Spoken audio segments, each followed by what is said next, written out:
What's up, my people? I shan't be long. This is about Dr. Cheyenne Bryant, and I plan on talking about this a couple more times, but let me just say this quickly.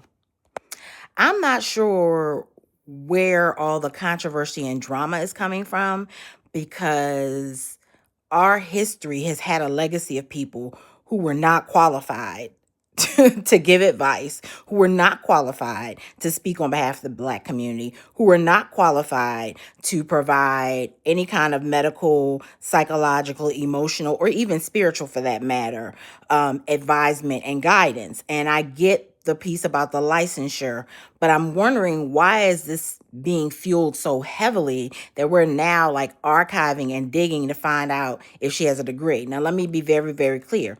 As a person who's earned a PhD, I don't play about that. I don't play about people who act like they're doctors and they're not. I don't play by people who get degrees and pay $100 for them. I get it. It's a labor of love, and it is an earned labor of love. So when you put that DR in front of your name, you need to have earned it. And you don't earn it if somebody just gives it to you honorarily, unless you've done some work. Like Maya Angelou, hello, like those kind of people who've done the work, who've been activists or leaders or writers forever. And I'm saying that because there seems to be so much around this. And I think part of it is, you know, our typical response to Black women when we feel like Black women have been shiesty. We double down on that shit. But meanwhile, you know, Kevin Samuels and all these other Black men who continue to be bands and F-boys continue to sell lies, continue to say BS they're not qualified to talk about. And I just don't see that same kind of venom towards them.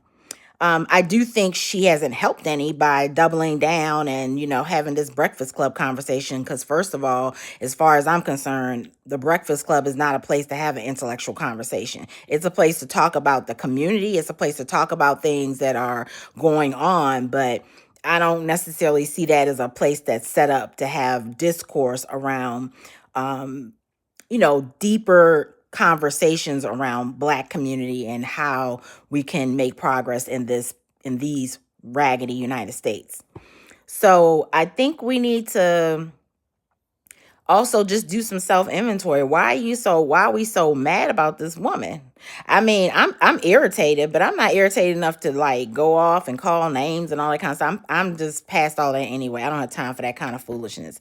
Although I do think we need to have a conversation about how these women who look a certain way show up and get all of this attention.